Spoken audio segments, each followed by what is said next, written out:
আপনারা একটু জোরে তালি টালি বাজান, কেন জানি না মনে হচ্ছে সব ডেড হয়ে গেছেন। জোরে, আরো জোরে।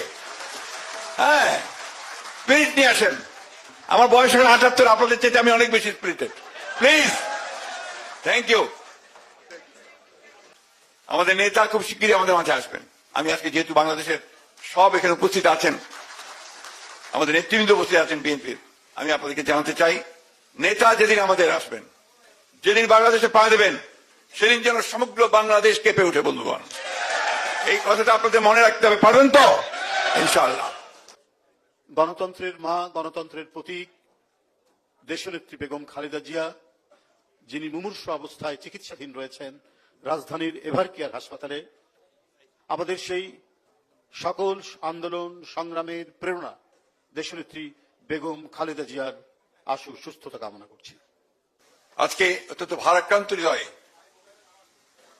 আল্লাহ তাআলার কাছে দোয়া করতে চাই, প্রার্থনা জানাতে চাই যে আমাদের গণতন্ত্রের মাতা, যিনি তার সারাটা জীবন গণতন্ত্র প্রতিষ্ঠার জন্য, বাংলাদেশের স্বাধীনতা সার্বভৌমত্বকে রক্ষা করবার জন্য এবং বাংলাদেশকে সামনে এগিয়ে যাওয়ার জন্য লড়াই করেছেন, সংগ্রাম করেছেন, যিনি আজকে গুরুতর অসুস্থ অবস্থায় হাসপাতালে আছেন, তার আল্লাহ তাআলার কাছে দোয়া জানাতে চাই, প্রার্থনা করতে চাই আল্লাহ তাআলা তাকে যেন সুস্থ করে আমাদের মাঝে ফিরিয়ে দেন। আমি একটা জিনিসের অভাব আজকে খুব লক্ষ্য করছি। আমি আপনাদের মধ্যে স্বতঃস্ফূর্ততার খুব অভাব দেখছি। কিছু মনে করবেন না, সবাই কেমন যেন বকডাউন হয়ে আছেন নির্বাচন নিয়ে বোধহয়। আপনাদের মধ্যে যেটা আশা করি আমরা, যে আপনারা 15 বছর লড়াই করেছেন, তারও আগে স্বৈরাচারের বিরুদ্ধে লড়াই করেছেন। আজকে এই লড়াইটা কিন্তু সবচেয়ে গুরুত্বপূর্ণ লড়াই। এই লড়াই সবচেয়ে কঠিন লড়াই, যে কথা আমার নেতাও বলেছেন।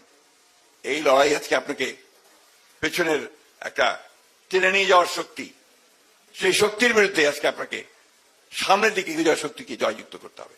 সুতরাং এখানে আপনাদেরকে অত্যন্ত শক্তিশালী মনোভাব নিয়ে এগোতে হবে।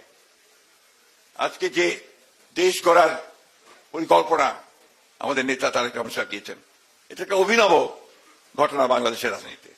আমরা খুব কম দেখেছি যে রাজনৈতিক দলগুলো নির্বাচনের আগে তার দলকে তৈরি করে, যে আমি নির্বাচনে জয়যুক্ত হলে আমরা কি করব, জনগণের জন্য কি করবো, সেটা তাদেরকে আপনার ইনডক্ট্রিনেট করা, তাদেরকে বোঝানো, এবং যেটা জনগণের কাছে নিয়ে যাবেন আপনারা। অর্থাৎ আমরা আগে থেকেই আমাদের যে কাজগুলো আমরা করব, সেই কাজগুলো সম্পর্কে আপনাদেরকে পুরোপুরিভাবে অবহিত করা এবং সেটাকে নিয়ে সামনের দিকে নিয়ে যাওয়া, জনগণের কাছে নিয়ে যাওয়া। একটা কথা আমাদের মনে রাখতে হবে সবসময়, যে নির্বাচন কিন্তু সেই আওয়ামী আমলের নির্বাচন নয়। এই নির্বাচন কিন্তু হবে একেবারেই পুরোপুরিভাবে সত্যিকার অর্থেই একটা নিরপেক্ষ নির্বাচন।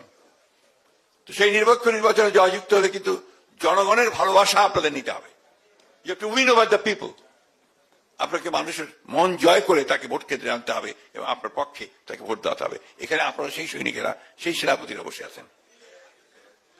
সুতরাং এখন কে নমিনেশন পেল, কে পেল না, এটা নিয়ে চিন্তা এখন করার দরকার নেই। আপনি জনগণের সামনে আপনার পার্টি কি দেবে, আপনার নেতা কি দিচ্ছেন, সেই নেতাকে সামনে নিয়ে আসা, এই বিষয়গুলো কিন্তু আপনার মাথায় রাখতে হবে।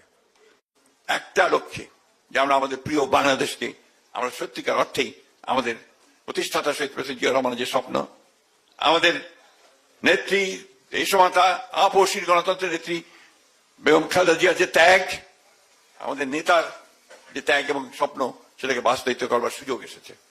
আসুন আজকে সবকিছু বলে গিয়ে আমরা এই লক্ষ্যে এগিয়ে যাই। এখন সংগ্রাম, লড়াই হচ্ছে আমাদের এই নির্বাচনে জয়লাভ করবার সংগ্রাম। এই নির্বাচনে আমাদেরকে পুরোপুরিভাবে জয়লাভ করতে হবে, এবং যাতে করে আমরা বাংলাদেশকে সামনে এগিয়ে যাওয়ার সুযোগ পাই। বন্ধুগণ, অনেক বাধা আসবে, অনেক বিপত্তি আসবে, আমাদের বিরুদ্ধে অনেক প্রচারণা হতে থাকবে, কিন্তু এই সবগুলোকে কাটিয়ে উঠে আমরা মাথা উঁচু করে দাঁড়াতে চাই। বিএনপি কোনোদিনই পরাজিত হয়নি, পরাজিত হবে না বন্ধুগণ। বিএনপি হচ্ছে এই দেশের জনগণের দল, বিএনপি হচ্ছে মুক্তিযুদ্ধের দল, বিএনপি হচ্ছে গণতন্ত্রের সংগ্রামের দল। এই কথাগুলো সবসময় মাথার মধ্যে রাখবেন। আর অন্য কোনো কিছু আপনাদেরকে সাফল্য দেবে না। আপনাদেরকে সাফল্য দেবে আপনাদের মধ্যে ঐক্য, ইস্পাত দৃঢ় ঐক্য, এবং আপনাদের যে চেতনা সামনের দিকে যাওয়ার, জাতীয়তাবাদী দর্শনে যে আমরা দীক্ষিত হয়েছি, আমরা যে গণতন্ত্রের দর্শনে দীক্ষিত হয়েছি, সেদিকে এগিয়ে যাওয়ার। একটা কথা আমরা খুব পরিষ্কার করে বলতে চাই, যে কথাটি হচ্ছে 1971 সাল আমাদের অস্তিত্ব। এই কথাটা খুব জোরে সোরে মনে রাখবেন। যারা এই কথা বলার দুঃসাহস দেখান, ঔদ্ধত্য দেখান, 1971 সাল নাকি আপনার বলছে, 1971 সালের, আজকে আমি পত্রিকায় দেখলাম 1971 সালের প্রজন্ম নাকি নিকৃষ্টতম প্রজন্ম। কোন সাহস এই কথাগুলো বলে তারা? আজকে এই কথাটাই আমি মনে করতে চাই। আজকে আমাদের রুল কবির রিজভী সাহেব বলেছেন যে পেছন থেকে অন্ধকারের মধ্য দিয়ে একটা কালো থাবা বেরিয়ে আসছে কিনা, আরেকটা ফ্যাসিজম অন্য দিক থেকে আমাদের উপরে চেপে বসতে চাইছে কিনা। আজকে মানুষকে বিভ্রান্ত করে এবং দুর্ভাগ্যজনক ভাবে আমাদের প্রিয় ধর্মকে ব্যবহার করে তারা আজকে বাংলাদেশের মানুষকে বিভ্রান্ত করতে চাইছে কিনা। আজকে সেই শক্তির বিরুদ্ধে আমাদেরকে রুখে দাঁড়াতে হবে। আজকে নতুন সে লড়াই, একদিকে আমাদের বাংলাদেশকে একটা রাজনৈতিকভাবে, অর্থনৈতিকভাবে দৃঢ় অবস্থানের মধ্যে দাঁড় করাবার লড়াই, আরেকদিকে হচ্ছে এই অপশক্তিকে রুখে দেওয়ার লড়াই। এই দুটিকে নিয়েই আপনাদেরকে এগুতে হবে। আমরা সব সময় ইতিবাচক রাজনীতি করি, আমরা সবসময় অগ্রবর্তী চিন্তা করি। তারই আজকে আপনি দেখতে পাচ্ছেন যে গত কয়েকদিন ধরে এই কর্মশালা চলছে। একজন রাজনীতিবিদ রিমোট একটি এলাকায় গেছেন, গিয়ে লোকজন তাকে ঘিরে ধরেছে। এখন লোকজন তাকে বলছেন যে আপনি এসেছেন, ঠিক আছে, আপনার কাছে আমাদের দুটো দাবি আছে। তখন পলিটিশিয়ান বলছেন কি দাবি কি? তখন বলছেন আমাদের এলাকার একটা হাসপাতাল আছে কিন্তু কোনো ডাক্তার নাই। তাই নাকি? পলিটিশিয়ান এরপর পকেট থেকে মোবাইল ফোনটি বের করলেন, একটু দূরে গিয়ে অনেকক্ষণ চিৎকার করলেন কার সাথে যেন। তারপরে সে বললেন কথা হয়ে গেছে, খুব শীঘ্রই আপনাদের এই হাসপাতালে ডাক্তার জয়েন করবেন। এবার বলেন আপনাদের দ্বিতীয় দাবিটি কি? তখন জনগণ বলছেন আমাদের দ্বিতীয় দাবিটি হচ্ছে আমাদের এলাকায় কোনো মোবাইল নেটওয়ার্ক নাই।